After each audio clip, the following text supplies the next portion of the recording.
'ఎదలో ఎల్లు' సీరియల్‌లో ఈరోజు ఒక ఊహించని ట్విస్ట్ జరుగుతుంది.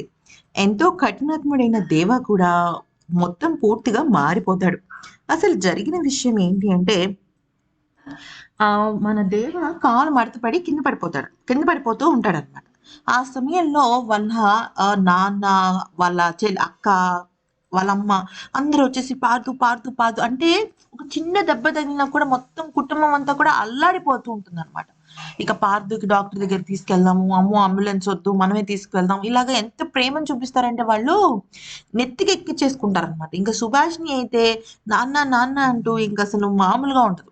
అయితే ఇక ఈ ప్రేమనంతా చూసిన దేవకు ఎక్కడో అనుమానం కలుగుతుంది.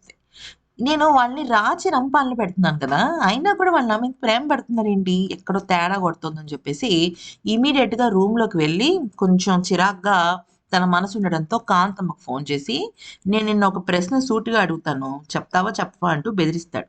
"ఏంటి దేవా? ఏంది నువ్వు అడిగేది?" అంటూ మాట్లాడుతుందనమాట. అయితే ఈలోపు దేవ ఏమంటాడంటే, "నిజంగానే నన్ను ఈళ్ళు జాతకం బాలేదని చెత్తకుప్పలో యేసేసారా? లేకపోతే నువ్వే చెత్తకుప్ప దాకా తీసుకొచ్చి నా జీవితాన్ని ఇలా మార్చేసావా?" అంటూ మాట్లాడతాడనమాట. అయితే అలా మాట్లాడేసరికి ఇక కాంతమ్మకి వణుకు పుట్టేసింది. ఎందుకంటే అదే కదా నిజం. వాడు ఆ దేవ అడిగిందే నిజం కదా!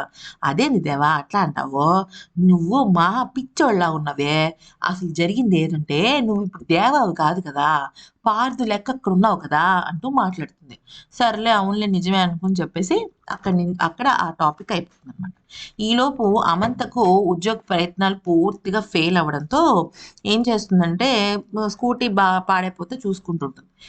ఎదురుగుండగా లారీ రావడంతో అంటే ఏదో ఒక కారు స్పీడ్‌గా వచ్చేస్తుంటే అమూల్య అమంతని కాపాడి "ఏంటంత పరధ్యానంగా ఉన్నావు" అంటే "జాబ్ దొరకటం లేదు" అంటుంది. "నేను నీకు జాబ్ ఇప్పిస్తాను పద" అని చెప్పేసి వాళ్ళ స్కూల్‌లోకి తీసుకెళ్దామని ఫిక్స్ అయిపోతుంది. ఈలోపు దేవ అలాగే సుభాషిణి వాళ్ళందరూ కూడా స్కూల్ రూమ్‌లో కూర్చుంటే అమూల్య వచ్చి నాకు తెలిసిన వాళ్ళకి ఉద్యోగం ఇప్పించాలి అంటే సుభాషినిను, కీర్తన తిడతారు.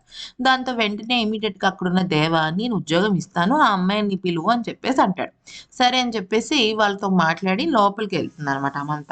ఇక దేవాని చూడంగానే ఒక్కసారిగా ఫీజులు ఎగిరిపోతాయి అమంతకి. అయితే ఇంకా అలాగే చూస్తూ ఉండిపోతుంది. ఇంకా దేవకి కూడా ఫీజులు ఎగిరిపోతాయి. ఎందుకంటే అమంతాను, దేవ ఆల్‌మోస్ట్ లవర్స్ కదా! అయితే అమంత ఏమంటుందంటే అమూల్యతో మీ ఇద్దరికీ పెళ్లయ్యి ఎన్ని రోజులయింది అంటే, నెల రోజులు దాటింది అంటుందనమాట. దాంతో ఇంకా షాక్ అయిపోయి, ఓహో! ఈ అమూల్య కోసమే అనమాట వచ్చింది అని చెప్పేసి అనుకుంటుంది. తినకే మీరు జాబ్ ఇవ్వాలి అంటే, నేను జాబ్ ఏమి ఇవ్వను. అయినా జాబులేం లేవు. ఇచ్చేసి ఎళ్ళిపో అని చెప్పేసి అంటాడు.